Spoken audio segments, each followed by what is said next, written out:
Idalom sang mga tapangko sa Bacolod Vendors Plaza ginraid sang PDEA matapos mahibaluan nga ginahimo nga ruruan sang droga. 8 ka mga persona dakop nga nagapat session. Yaring balita nga itong gintutukan. Para kuntani sa pagbaligya sang isda sa wet section sa Bacolod Vendors Plaza sa Barangay 12, ang ini nga matapangko, apang bangod sang wala manugbakal sa lugar, malawig nga tion nga ginhimo ini ilisaran. Sino maghunahuna nga si dalom sa matapangko madiskobrehan ang ini nga madulom nga lugar, ya ginhimo ruruan sa ginapahayag drug personality nga isa man ka e-bike driver nga si Jovi Bermudez, 38 anyos. Sa isa ka buho sito nga pasulod, pwede ka to kapungko. Kung higda, tigigda na sila dra kang gabi. Depensa ni Bermudez, nagasugal sila sa idalom sa tapangko kag wala nagagamit sang droga. Wala ko yung kabaligyabos.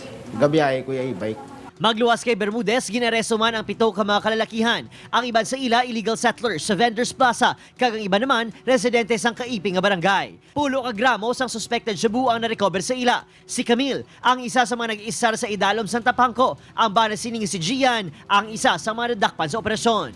Balik ko kung gaano, sa dalong ko ano, kaya halain man kuya. Mga kapuso, wala na gunahuna ang katapos ng PDEA Special Enforcement Unit kung paano bala mapaigo sang 8 tubtob kuno pulo ka mga personang ila kaugalingon sa sining nga magamay nga lugar nga nahamtang sa idalom sa mga tapangko. Diri mga kapuso sa may Bacolod Vendors Plaza. Sa bungaga, gintigayo ng demolition agod hindi na mahimo ruruan sang droga ang ini nga lugar. Matapos ang demolisyon sang malapit 40 ka mga buho sang tapangko, palaligban karon sang pila ka mga residente nga naulamid sa clearing operation ang ila mangin sitwasyon. Inimo nila suluyuyupan. Amo na nga nadamay kami. Obod Kirinal Castillo, Adrian Preto, 1 Western Visayas.